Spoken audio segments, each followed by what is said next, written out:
नमस्कार दोस्तों, मैं Praveen Kumar Jain PM classes 105 channel में आपका हार्दिक स्वागत करता हूं। दोस्तों, आज मैं आपके लिए संविदा शाला शिक्षक पेपर 2008 का जो संस्कृत का पेपर है वर्ग 1 का, वह लेकर आया हूं।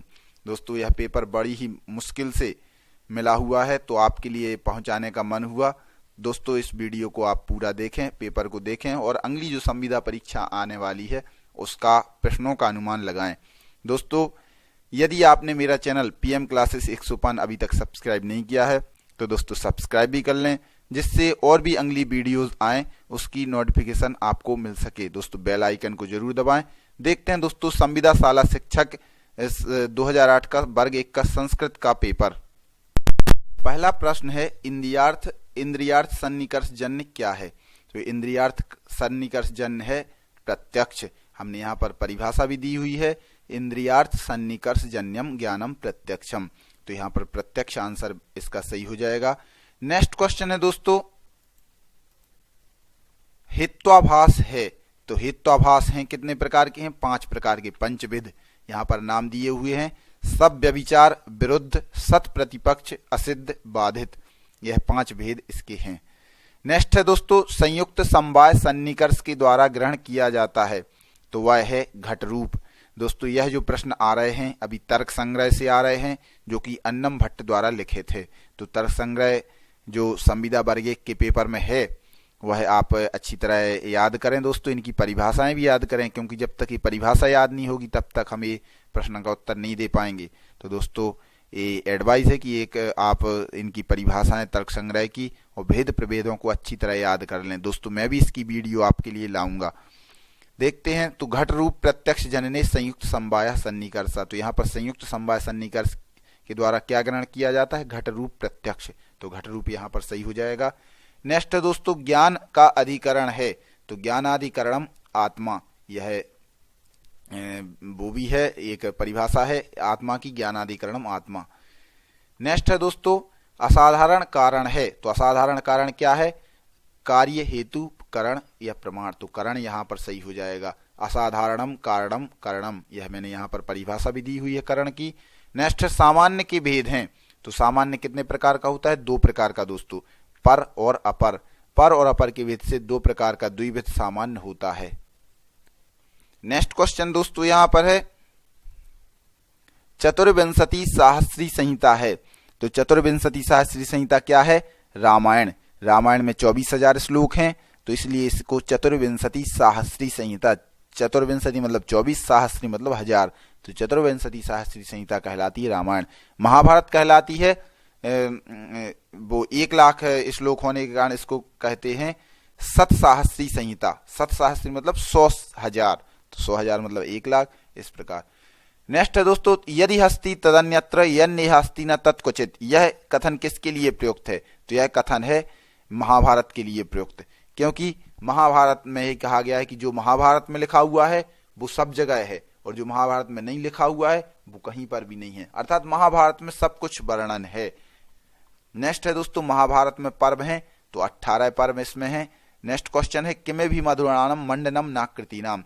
किमे भी मधुराणम मंडनम नाकृतीनाम, अर्थात अच्छी आकृति वालों के लिए क्या शोभायमान नहीं होता, अर्थात सब कुछ शोभायमान होता है। तो यह सूक्ति दी हुई है अभिज्ञान शाकुंतल में।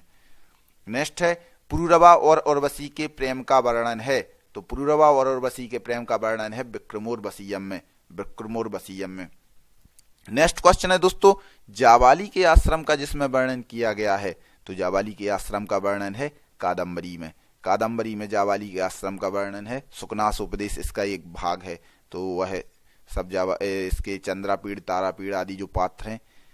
नेक्स्ट है दोस्तों, दंडी द्वारा रचित नहीं है। तो दंडी द्वारा क्या रचित नहीं है? सौंदरनंदम जो महाकाव्य है, सौंदरनंद महाकाव्य लिखा हुआ है अश्वघोष के द्वारा। काव्यादर्श दंडी के द्वारा लिखा हुआ है। अवंती सुंदरी कथा भी दंडी ने लिखी है। 10 कुमार चरित भी दंडी ने लिखा हुआ है। दोस्तों, नेक्स्ट क्वेश्चन है, अर्जुन की तपस्या का वर्णन है। तो अर्जुन की तपस्या का वर्णन है किरातार्जुनीयम में। किरातार्जुनीयम में अर्जुन की तपस्या का वर्णन किया हुआ है। नेक्स्ट है दोस्तों, संस्कृत साहित्य में पदलालित के लिए प्रसिद्ध है। तो पदलालित के लिए कौन प्रसिद्ध है? वह है दंडी। दंडिनः पदलालित्यम, इस प्रकार कहा गया है। नेक्स्ट, यक्ष की विरह व्यथा का वर्णन किसमें है? तो वह है मेघदूत में। मेघदूत में यक्ष की विरह व्यथा का वर्णन किया हुआ है। नेक्स्ट, नमस्कारात्मक मंगलाचरण किया गया है। तो नमस्कारात्मक मंगलाचरण किस में किया गया है? रघुवंश में। रघुवंश का मंगलाचरण है दोस्तों, बागर्था विसंप्रक्तौ बागर्था प्रतिपत्तये जगता पितरौ वंदे पार्वती परमेश्वरौ। तो रघुवंश में नमस्कारात्मक मंगलाचरण है। दोस्तों मंगलाचरण 3 प्रकार के होते हैं, वस्तु निर्देशात्मक, नमस्कारात्मक, आशीर्वादात्मक। तो इस प्रकार नमस्कारात्मक मंगलाचरण जो है रघुवंश में है, वस्तु निर्देशात्मक मंगलाचरण है शिशुपाल वध में और मेघदूत में, और कुमार संभव में भी वस्तु निर्देशात्मक है। और आशीर्वादात्मक देखें तो जिसमें हमारे लिए ये रक्षा करें, इस प्रकार जिसमें बोलते हैं, जैसे जो स्वप्न वासव दत्त का मंगलाचरण है, तो बलराम की भुजाएं हमारी रक्षा करें, इस प्रकार जो मंगलाचरण है वह है आशीर्वादात्मक मंगलाचरण। नेक्स्ट है दोस्तों संयोग और विप्रलंब जिस रस से संबद्ध है। तो संयोग और संबद्ध, इसके भेद है श्रृंगार रस के, संयोग और विप्रलंब श्रृंगार। नेक्स्ट क्वेश्चन है दोस्तों, करुण रस की स्थापना की गई है। तो करुण रस की स्थापना किसमें है? उत्तर रामचरितम में। उत्तर रामचरित में करुण रस है और यह भावभूति के द्वारा लिखा हुआ है।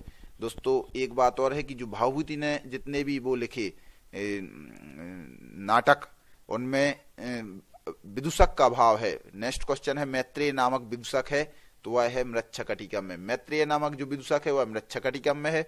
अभिज्ञान शाकुंतल में विदूषक का नाम है माढ़व्य, और स्वप्न वासव दत्त में विदूषक का नाम है बसंतक।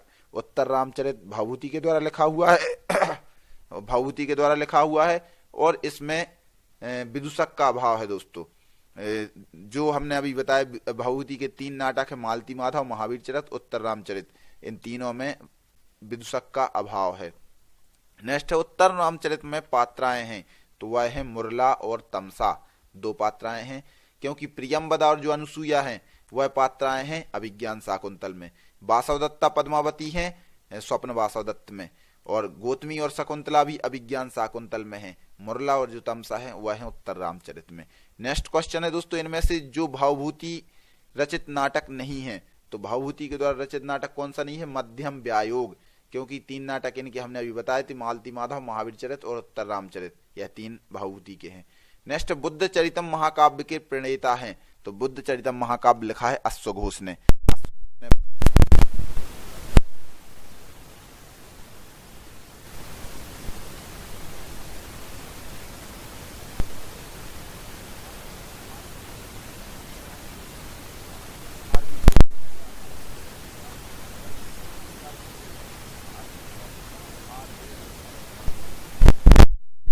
तो दोस्तों गीति काव्य के अंतर्गत परिगणित नहीं है। तो गीति काव्य के अंतर्गत क्या नहीं आता है? वह है रघुवंश, क्योंकि मेघदूत गीति काव्य खंड काव्य दोनों में आता है, नीति शतक भी गीति काव्य में आता है और ऋतु संहार भी गीति काव्य में आता है, लेकिन रघुवंश से यह महाकाव्य के अंतर्गत आता है। नेक्स्ट है दोस्तों सुख सप्तति है, तो सुख सप्तति क्या है? लोक कथा है, लोक कथा। नेक्स्ट शिवराज विजय काव्य विधा है, तो वह है उपन्यास। दोस्तों ऐतिहासिक उपन्यास यह कहा गया है शिवराज विजय, और लिखा गया है यह किसके द्वारा? अंबिका दत्त व्यास जी के द्वारा। अंबिका दत्त व्यास की उपाधियां थीं अभिनव कालिदास या फिर ये शतावधानी, यह इनकी उपाधि थी। नेक्स्ट क्वेश्चन है दोस्तों, नैषधीय चरित्र में कथा का संबंध है, तो नैषधीय चरित्र में कथा है नल एवं दमयंती की। दोस्तों नैषधीय चरित्र के बारे में हम देखें तो इसमें 22 सर्ग हैं और यह बृहत्त्रयी के अंतर्गत आता है। बृहत्त्रयी में 3 ग्रंथ आते हैं, क्रातार्जुनीय, शिशुपाल वध और नैषधीय चरित्र। तो इसमें 22 सर्ग हैं और ये आनंदांत महाकाव्य कहलाता है। दोस्तों आनंद शब्द प्रत्येक सर्ग के अंत में है, इसलिए ये आनंदांत महाकाव्य कहलाता है। जो क्रातार्जुनीय है वह कहलाता है लक्षम्यंत महाकाव्य, और जो शिशुपाल वध है वह कहलाता है श्रेयंत महाकाव्य। श्री अंत में है, उसके प्रत्येक सर्ग में श्री अंत में है। और जो नैषधीय चरित्र है वह आनंदांत महाकाव्य है। नेक्स्ट है दोस्तों, हितम मनोहारी च दुर्लभम बचा। यह सूक्ति जिस कवि ने कही है, तो यह किसने कवि ने कही है? भारवी ने कही है। यह क्रातार्जुनीय में लिखी हुई है, क्रातार्जुनीय में लिखी है सूक्ति हितम मनोहारी च दुर्लभम बचा, तो यह भारवी की सूक्ति है। नेक्स्ट क्वेश्चन है दोस्तों, अपर्णा नाम से प्रसिद्ध है, तो अपर्णा नाम से कौन प्रसिद्ध है? पार्वती जी। पार्वती जी का अपर नाम अपर्णा भी है। नेक्स्ट क्वेश्चन है दोस्तों, भास द्वारा रचित नाटक नहीं है। तो भास द्वारा रचित नाटक कौन सा नहीं है? मुद्रा राक्षस। मुद्रा राक्षस विशाखा दत्त के द्वारा लिखा हुआ है और 3 नाटक ही भास के द्वारा लिखे हुए हैं। नेक्स्ट क्वेश्चन है दोस्तों, प्रस्फुट तथा सुंदर साम्य है। तो वह है उपमा। प्रस्फुटम सुंदरम साम्य उपमेत्य विधीयते साम्यम वाच्यम अवैधर्म्यम और वाक्य उपमा दे। इस प्रकार से उपमा की परिभाषा भी है दोस्तों। तो उपमा यहाँ पर सही है। नेक्स्ट है, बिना हेतु कार्योत्पत्ति है। तो वह है विभावना। विभावना अलंकार में बिना कारण के भी कार्य की उत्पत्ति होती है। बी मतलब बिना, भावना मतलब कारण। तो बिना कारण के कार्य की उत्पत्ति होना। बिनु पग चले सुने बिनु कान, इस प्रकार से हिंदी में भी है। नेक्स्ट है, वार्णिक छंद नहीं है। वार्णिक छंद कौन सा नहीं है? तो आर्य छंद यहाँ पर वार्णिक छंद नहीं है। आर्य छंद मात्रिक छंद है। शेष 3 जो छंद हैं यह वार्णिक छंद हैं। उपेंद्र वज्रा इंद्र वज्रा में 11 वर्ण होते हैं, वंशस्थ में 12 वर्ण होते हैं। नेक्स्ट है दोस्तों, प्रत्येक चरण में षष्ठ गुरु तथा पंचम लघु होता है। तो वह है अनुष्टुप छंद। श्लोक षष्ठम गुरुम गेयम सर्वत्र लघु पंचमम द्विचतुष्पादयोर ह्रस्वम सप्तमम दीर्घ मन्ययो। इस प्रकार से इसकी परिभाषा है। नेक्स्ट है दोस्तों, रसई रुद्रैश्छिन्ना यमन सबलाघा शिखरणी। यह यति पाई जाती है तो शिखरणी छंद है। रसई रुद्रैश्छिन्ना शिखरणी छंद। नेक्स्ट है, उपजाति में मिश्रण है। तो उपजाति 2 छंदों के मेल से बना हुआ है, इंद्र वज्रा और उपेंद्र वज्रा। दोस्तों इंद्र वज्रा और उपेंद्र वज्रा में सिर्फ एक वर्ण का अंतर होता है, वो भी आगे के वर्ण का। इंद्र वज्रा में आगे का वर्ण दीर्घ होता है, उपेंद्र वज्रा में आगे का वर्ण ह्रस्व होता है। यह इन दोनों में अंतर है। शेष की परिभाषाएं एक सी हैं दोनों की, लेकिन इसमें सिर्फ आगे के वर्ण का अंतर होता है। दोनों का मिश्रण कहलाता है उपजाति छंद। नेक्स्ट है, नभौ भरौ जिस छंद में घटित होता है। तो नभौ भरौ होता है द्रुत विलंबित छंद में। द्रुत विलंबित माह नभौ भरौ, इस प्रकार परिभाषा भी है इसकी। 12 वर्ण होते हैं। तो 12 वर्ण होते हैं वंशस्थ छंद में। जगण तगण जगण रगण वंशस्थ छंद में होता है। तो इसमें 3 वर्ण का एक गण होता है, 4 गण इसमें हैं। तो 3 चौको 12, 12 उसमें वर्ण होते हैं। नेक्स्ट है, मन्ने संके तथा ध्रुवम का प्रयोग होता है। तो वह होता है उत्प्रेक्षा में। उत्प्रेक्षा में मन्ने संके ध्रुवम आदि शब्दों का प्रयोग होता है। अनुप्रास अलंकार होता है। तो वर्ण साम्य होने पर अनुप्रास अलंकार होता है। नेक्स्ट है, नव पलास पलास बनम अंश में अलंकार है। तो इसमें यमक अलंकार दोस्तों है। यमक अलंकार नव पलास पलास बनम पुरा। इसमें यमक अलंकार जो होता है उसमें शब्द की आवृत्ति भी डबल होती है और अर्थ भी अलग अलग होता है। तो यहाँ पर पहले पलास का अर्थ अलग है, दूसरे पलास का अर्थ अलग है। सामान्य तथा विशेष का परस्पर समर्थन होता है, वह है अर्थांतरन्यास अलंकार। अर्थांतरन्यास अलंकार। मनु ने ज्येष्ठ आश्रम किसे माना है? तो गृहस्थ आश्रम को ज्येष्ठ आश्रम माना है मनु ने, गृहस्थ आश्रम। नेक्स्ट है, अन्नप्राशन संस्कार किया जाता है। तो वह है कब किया जाता है? षष्ठ मास में, 6वें मास में। 6वें मास में बच्चे को अन्न खिलाया जाता है, अन्न वगैरह खिलाया जाता है। तो 6वें मास में अन्नप्राशन संस्कार किया जाता है। नेक्स्ट है, मनु स्मृति में प्रायश्चित्तार्थ महायज्ञ की संख्या है। तो वह है 5 महायज्ञ, पितृ महायज्ञ, देव महायज्ञ, इस प्रकार से हैं। विप्र का उपनयन संस्कार जिस वर्ष में होता है? तो यह होता है 8 वर्ष में। 8 वर्ष में विप्र मतलब ब्राह्मण, ब्राह्मण का उपनयन संस्कार 8 वर्ष में होता है। क्षत्रिय का 11 वर्ष में, इस प्रकार होता है दोस्तों। कन्या और वर का परस्पर इच्छा से संयोग होना कहलाता है। तो वह कहलाता है गांधर्व विवाह, जो कि अभिज्ञान शाकुंतल में दुष्यंत और शकुंतला ने किया था, गांधर्व विवाह। नल चंपू के रचयिता हैं, नल चंपू के रचयिता हैं त्रिविक्रम भट्ट। त्रिविक्रम भट्ट ने नल चंपू की रचना की थी। गद्य पद्य मिश्रित का रूप कहलाता है। तो दोस्तों वह चंपू काव्य कहलाता है। गद्य पद्यमयी काव्यम चंपू रित्यभिधीयते, यह परिभाषा भी है। नेक्स्ट है दोस्तों, गुणाढ्य के द्वारा रचा गया ग्रंथ है।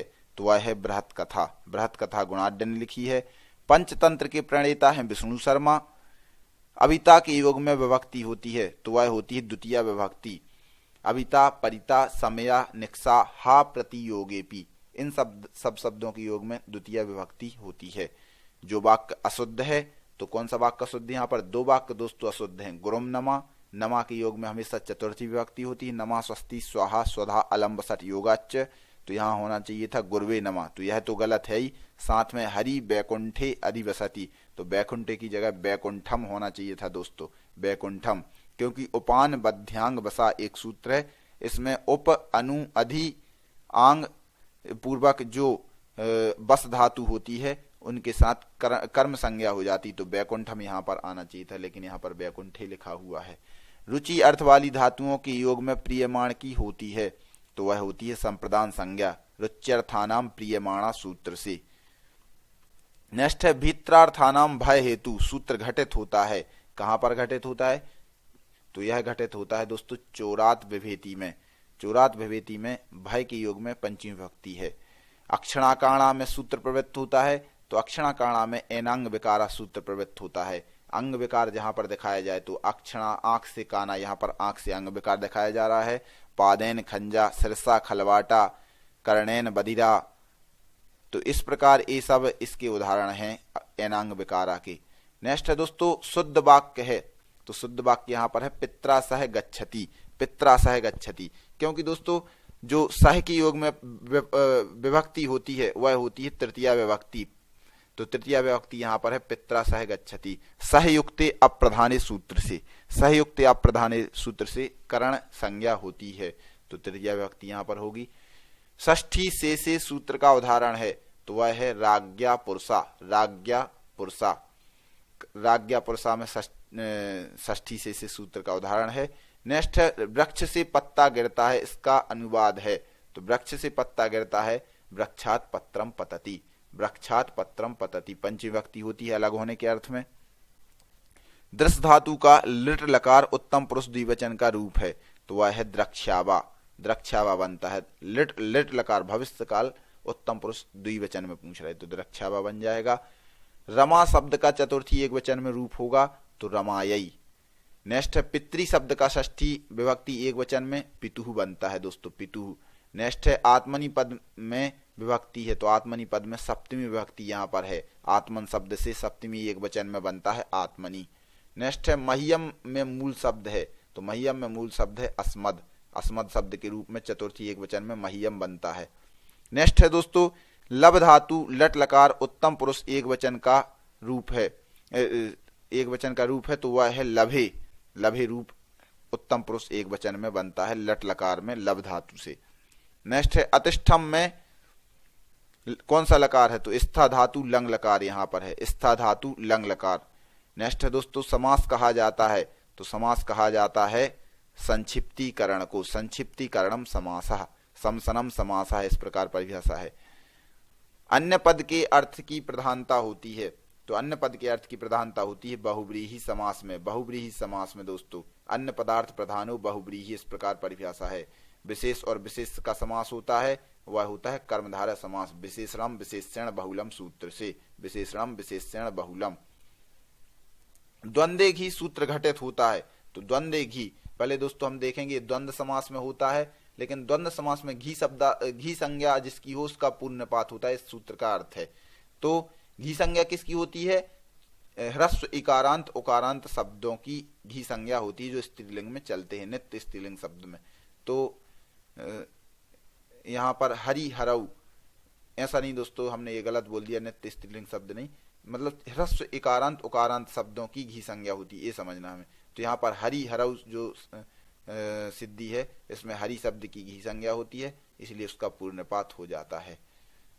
अक्ष सौंडा पद का विग्रह है, तो अक्ष सौंडा पद का विग्रह है अक्षेसु सौंडा, अक्षेसु सौंडा अक्ष सौंडा, सप्तमी सौंडई सूत्र से यहाँ पर समास हुआ है, सप्तमी तत्पुरुष समास यहाँ पर है।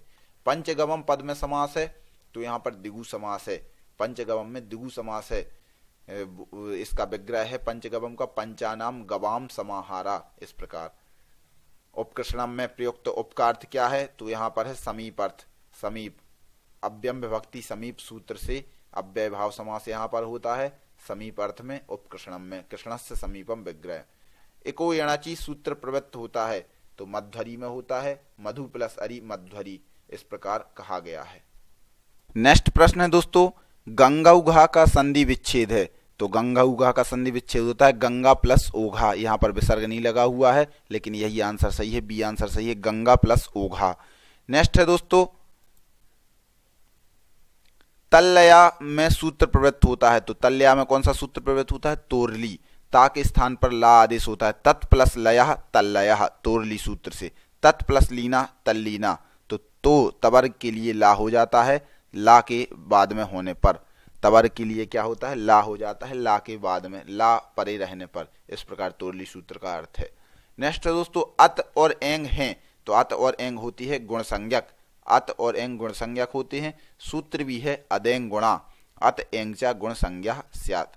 नेक्स्ट है दोस्तों, रेप होने पर रेप का लोप करता है, तो वह करता है रोरी सूत्र। रोरी सूत्र रेप के परे होने पर रेप का लोप करता है।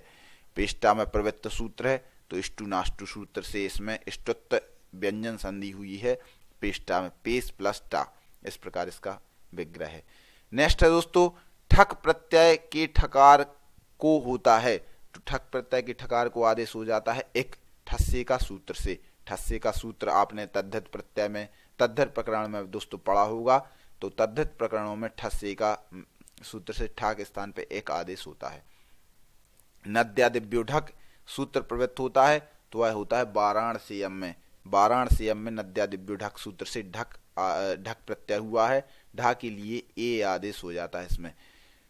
आयनी सूत्र से आपने पढ़ा होगा। और एक और सूत्र है दोस्तों, स्त्रीभ्यो ढक, वो आगे बता रहे हैं। तो वैनितया पद में प्रत्यय है, तो इसमें भी ढक प्रत्यय, लेकिन स्त्रीभ्यो ढक सूत्र से होता है वैनितया में। इधर वाराणसी में होता है नद्यादिभ्यो ढक, क्योंकि बनारस में गंगा नदी बहती है दोस्तों। और आपको पता है बनारस में गंगा नदी के होने से नद्यादिभ्यो ढक सूत्र से वाराणसी में क्या होता है? ढक प्रत्यय हो जाता है। और यहाँ पर वैनितया में ढक प्रत्यय होता है स्त्रीभ्यो ढक सूत्र से। स्त्रीवाची शब्दों से ढक प्रत्यय होता है, स्त्रीभ्यो ढक सूत्र से ढक प्रत्यय यहाँ पर वैनितया में हुआ है। नेक्स्ट है दोस्तों, गीप प्रत्यय का उदाहरण है। तो गीप प्रत्यय का उदाहरण है कुरुचरी। कुरुसु चरती, इस विग्रह करके, ऐसा विग्रह करके चरिष्टा सूत्र से टा प्रत्यय करके कृदंत प्रकरण में टा में से अवस्था और कुरुचरा सिद्धि बनती है। तो कुरुचरा का जब हम स्त्रीलिंग में बनाएंगे तो कुरुचरी गीप प्रत्यय हो जाएगा। कौन से सूत्र से? टिड्ढाणय वाले सूत्र से। टिड्ढाणय द्वय सच दधनय मात्र तयप ठक ठय कय कौरपा सूत्र से गीप प्रत्यय होकर कुरुचरी बनता है। नेक्स्ट है गोमान में प्रत्यय है। तो गोमान में प्रत्यय है कौन सा? मतुप प्रत्यय दोस्तों, मतुप प्रत्यय। सानच प्रत्यय जो होता है वह धातुओं से होता है। सानच और कानच दोनों प्रत्यय जो होते हैं धातुओं से होते हैं। तो धातुओं से दोस्तों होते हैं, इसलिए इसमें गोमान में सानच कानच हो नहीं सकते। तल प्रत्यय जो होते हैं वो शब्दों से ही होते हैं, लेकिन इसके अंत में क्या रहता है? गजता, बंधुता, सहायता, इस प्रकार। लेकिन मतुप प्रत्यय गोमान में मतुप प्रत्यय है, मान मत बचता है मतुप का। मूसिका में प्रत्यय है। तो मूसिका में प्रत्यय है टाप प्रत्यय दोस्तों। आकारांत स्त्रीलिंग शब्द है, तो आक अंत में है, इसलिए टाप प्रत्यय का आ बचा हुआ है और आ अंत में यहाँ पर लगा हुआ है। यदि गीस और गीप होता तो ई अंत में रहता, यहाँ पर ई अंत में है नहीं, आ प्रत्यय है नहीं। निष्ठा संज्ञक प्रत्यय है ता तवतु निष्ठा। सूत्र भी है दोस्तों तक तवतु निष्ठा। यह निष्ठा संज्ञा जिसकी होती है वह होती है ता और तवतु प्रत्ययों की। लट के स्थान पर प्रवृत्त होते हैं सत्रिसानच। लटः सत्रिसानच प्रथमा समानाधिकरण सूत्र से सत्रिसानच आदेश होते हैं लट के स्थान पर। मंत्र और ब्राह्मण कहलाते हैं, तो वह कहलाते हैं वेद। वेद के दो भेद होते हैं, मंत्र और ब्राह्मण। नेक्स्ट है ऋग्वेद के प्रथम मंडल का प्रथम सूक्त है, तो वह है अग्नि मीले पुरोहितम। अग्नि मीले पुरोहितम, यह ऋग्वेद के प्रथम मंडल का प्रथम सूक्त है। ऋग्वेद में जिसको त्रिविक्रम कहा गया है वह है, तो वह है विष्णु। विष्णु को त्रिविक्रम कहा गया है ऋग्वेद में दोस्तों। वृत्र जिसका शत्रु है, तो वह है इंद्र। वृत्तासुर का वध भी इन्होंने किया था इंद्र ने। कठोपनिषद का संबंध जिस वेद से है, तो वह है इस यजुर्वेद से। यजुर्वेद के दोस्तों दो भाग होते हैं, कृष्ण यजुर्वेद, शुक्ल यजुर्वेद। तो कृष्ण यजुर्वेद का संबंध है कठोपनिषद से, मतलब कठोपनिषद का संबंध कृष्ण यजुर्वेद से है। यजुर्वेद में भी कृष्ण यजुर्वेद से। निर्वचन प्रधान वेदांग है, तो वह है निरुक्त। निर्वचन प्रधान वेदांग है निरुक्त। निर्वचन प्रधान वेदांग है निरुक्त। तेन त्यक्तेन भुंजीता माँ गृधा कस्य विद धनम, यह मंत्रांश जिसमें है, तो यह है ईशावासोपनिषद में। ईशावासोपनिषद में यह मंत्र है, तेन त्यक्तेन भुंजीता, तेन त्यक्तेन भुंजीता, मतलब उनको त्याग भाव से भोगना चाहिए, उन वस्तुओं को, सांसारिक वस्तुओं को त्याग भाव से भोगना चाहिए। इस प्रकार इसका अर्थ होता है। दोस्तों ईशावास्योपनिषद, आप ध्यान रखें, ये प्रसिद्ध सूक्ति है ईशावास्योपनिषद की। यम नचिकेता संवाद जिसमें है तो यह है कठोपनिषद में। कठोपनिषद में यम नचिकेता संवाद है। नेक्स्ट है दोस्तों, पुराणों की संख्या होती है 18 और सर्ग प्रतिसर्ग वंश मनवंतर तथा वंशानुचरित। दोस्तों यहाँ पर वंशानुचरित है, तो ये पंच लक्षण किसके हैं? ये पुराण के पंच लक्षण हैं। सर्गश्च प्रतिसर्गंच वंशो मनवंतराणि च वंशानुचरितम च पुराणम पंच लक्षण, इस प्रकार से श्लोक है। नेक्स्ट है अन्नम भट्ट के द्वारा रचित ग्रंथ है तो वह है तर्क संग्रह। अन्नम भट्ट के द्वारा तर्क संग्रह लिखा हुआ है। द्रव्य के अंतर्गत परिगणित नहीं है तो वह है शब्द। तर्क संग्रह में आकाश को द्रव्य माना गया है, मन भी द्रव्य माना गया है, तेज भी, तेज मतलब अग्नि, अग्नि भी द्रव्य माना गया है, लेकिन जो शब्द है वह द्रव्य नहीं माना गया है। दोस्तों इस प्रकार मैंने ये संविदा शाला शिक्षक जो 2008 का पेपर था वह आपको बताया। यदि वीडियो अच्छी लगी हो दोस्तों तो लाइक करें और मित्रों को शेयर जरूर करें। दोस्तों सब्सक्राइब करें और बेल आइकन को जरूर दबाएं, जिससे हमारी नेक्स्ट वीडियो की नोटिफिकेशन आपको मिल सके। नमस्कार।